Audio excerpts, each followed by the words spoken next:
Hello and welcome!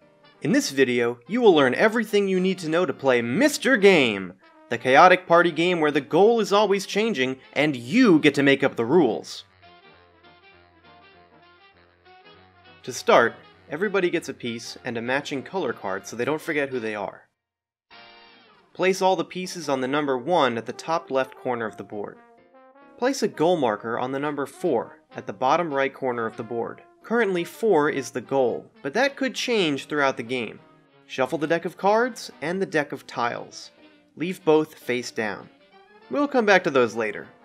Lastly, choose someone to act as Mr. Game and give them the rulebook. This player is in charge of handling rule disputes during the game and answering all the players' questions. This should probably be someone who has read the rules and is comfortable managing the chaotic nature of the game. Their default title is Mr. Game, although they can choose a new title if they want. Players must address them by their formal title.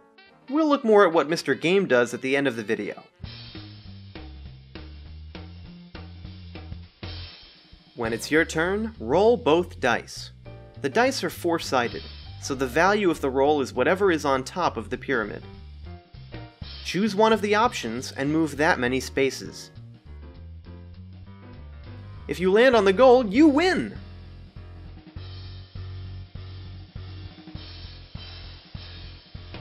If you land on a space with an exclamation point on it, you must draw a card. All of the cards in Mr. Game come from one giant deck of cards. There are 3 types. Actions are blue, and they have a lightning bolt at the top right of the card. When you draw an action, play it immediately by following the instructions on the card.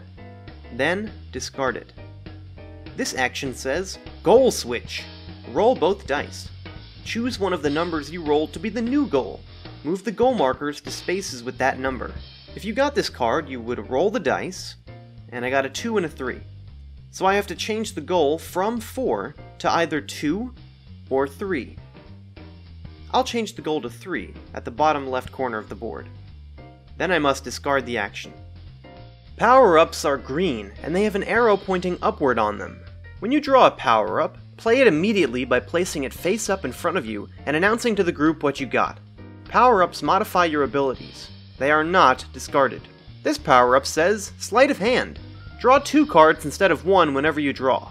That means that for as long as I have this card, I'll draw 2 cards whenever I land on a space with an exclamation point. Be careful. If you ever roll doubles, you must discard one of your power-ups. There are also cards that can steal or destroy power-ups. Badges are red and they have a shield icon. When you draw a badge, you don't have to play it right away. You can keep it concealed. Badges can be played at any point in the game, regardless of whose turn it is. Once you play a badge, it is discarded. This badge says, Mr. Anchor. Play this card to stop any player from moving. I could play this card, for example, when someone is about to win. Before they land on the goal, I would reveal the card and shout, Mr. Anchor! And tell them the instructions on the card. Then they have to stop in their tracks, and I've bought everyone 1 extra turn to try to stop this player. Then I would have to discard the badge. Some cards will require you to place tiles on the board.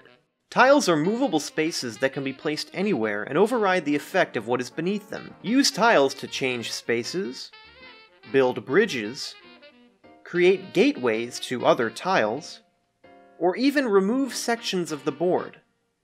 Many cards in Mr. Game will require you to place tiles, remove tiles, or interact with all of the tiles on the board at once.